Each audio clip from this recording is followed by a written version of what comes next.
Oiga, ya 105 años de la expedición de la ley agraria. Por diferentes motivos, la propiedad comunitaria de los ejidos enfrenta diversos retos y también algunas amenazas. Para explicarnos la situación, hoy nos acompaña en el estudio de 21 Noticias Gonzalo Chapela. Él es integrante del Consejo Civil Mexicano para la Silvicultura Sostenible y también profesor de la Universidad Chapingo. Profesor, muchísimas gracias por acompañarnos. Feliz miércoles. Gracias a ustedes, Alejandra. Pues, ¿qué representa la propiedad social, la propiedad comunitaria para nuestro país?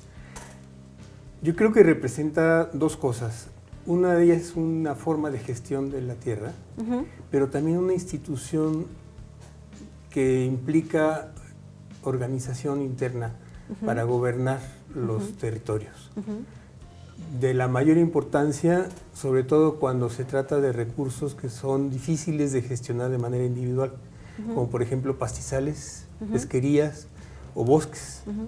En esas condiciones, la propiedad individual es muy ineficaz para poder gestionar esos territorios. Actualmente, ¿cuál es la situación que se vive en el campo respecto a esta propiedad social? Son 105 años, como bien lo acabas de decir, de la promulgación de la ley agraria y un proceso de reforma agraria muy importante que casi no vemos en ningún país del mundo. México es referente en este tema, ¿cierto? Sí, México tuvo una reforma agraria muy profunda porque viene de un movimiento armado importante, claro, social muy amplio que no se ha dado en otros países. En Brasil la reforma agraria de Lula fue chiquita, en fin. Y aquí en México el 51% de la tierra, de las 200 prácticamente millones de hectáreas, están en manos de ejidos o comunidades. Hay dos formas diferentes de propiedad social de la tierra. De administrarlas. Sí, con pequeñas diferencias, pero vamos a hablar del conjunto de propiedad social. Y han sido generaciones. En 105 años podemos tener 4 o 5 generaciones de ejidatarios o comuneros, y esto nos ha generado una pulverización y una presión muy grande por la tierra, también un envejecimiento de los dueños de esas tierras, con gente que ya tiene más de 60 años en promedio, y este asunto de la migración y todo esto nos ha generado también que haya pues muchas dificultades, claro, de gestión. Pero a la vez también tenemos en México ejemplos muy importantes de que sí se puede gestionar de manera colectiva recursos mediante una buena organización y una buena gobernabilidad interna. Y además, por supuesto, también reconocer el aporte que dan pues a la actividad económica, por supuesto, a la industria de los alimentos en nuestro país. Cuando hablamos de este tema de la propiedad social, ¿qué es lo que tenemos que visibilizar? Usted nos hablaba ya pues de algunos retos, que pues es buena, es mala la situación. Sabemos, lo han hecho ustedes a través de un comunicado por parte del Consejo Civil Mexicano de Silvicultura Sostenible. Están contentos con el apoyo que han recibido por parte del gobierno actual, pero aún hay temas pendientes. Hay temas pendientes y hay amenazas.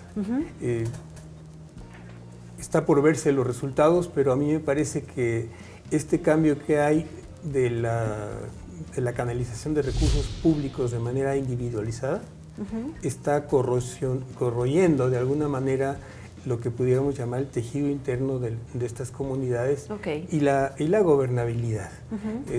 La Asamblea General es, de las comunidades y los ejidos es el órgano de mando, y la forma de organizarse dentro de esa asamblea por comisiones, por grupos de trabajos, etcétera, es algo que ha sido determinante para la viabilidad de empresas sociales, que son las que han podido gestionar los recursos naturales y las condiciones de vida en las comunidades. Entonces, esta forma de generar el desarrollo rural tiene sus dificultades, tiene también sus razones de evitar el intermediarismo y vicios que se han estado presentando, pero que tal vez se podrían combatir de otra manera.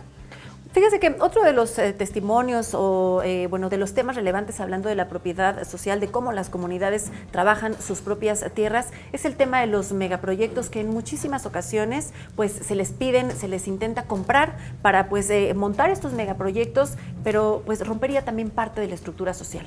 Pues comprar o rentar o simplemente en muchas ¿Es legal? ocasiones ¿Esto es legal? despojar, Okay. y a veces es legal. Un caso emblemático de esto es la minería. Tenemos una ley minera que fue gestionada con mucho cabildeo y que le da prioridad a la actividad minera frente a cualquier otra. Y esto pues es muy fuerte, muy grave, Claro. ¿no? Entonces tenemos ya 53 millones de hectáreas concesionadas y a veces las comunidades ni siquiera lo saben.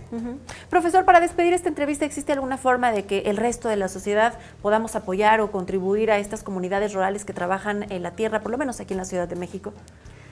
Sí, yo creo que una de las cosas muy importantes es la compra de productos producidos localmente. Ok.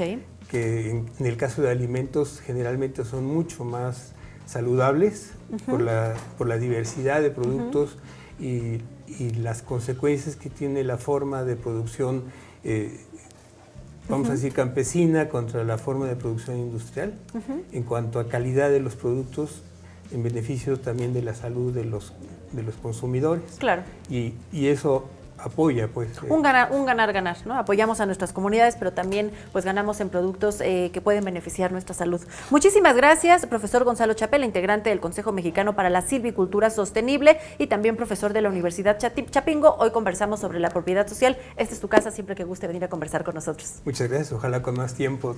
Claro que hay sí. mucho que decir siempre. Claro que sí, lo esperamos próximamente. Muchísimas gracias, profesor.